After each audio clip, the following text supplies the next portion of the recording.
আমরা ছাঙ্গু লেকের পথে যাচ্ছি। যেতে যেতে আমি কাঞ্চনজঙ্ঘা দেখা পেলাম, তো একটু দাঁড়িয়ে পড়েছি। সেই ভিডিওটা তোমাদেরকে একটু দেখায়।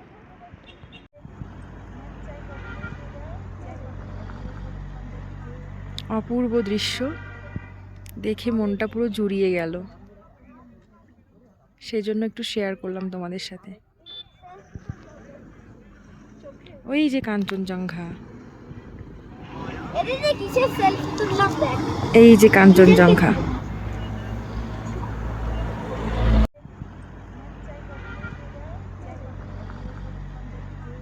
অপূর্ব দৃশ্য দেখে মনটা পুরো জুড়িয়ে গেল,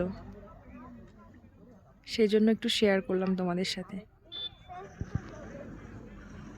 ওই যে কাঞ্চনজঙ্ঘা, এই যে কাঞ্চনজঙ্ঘা।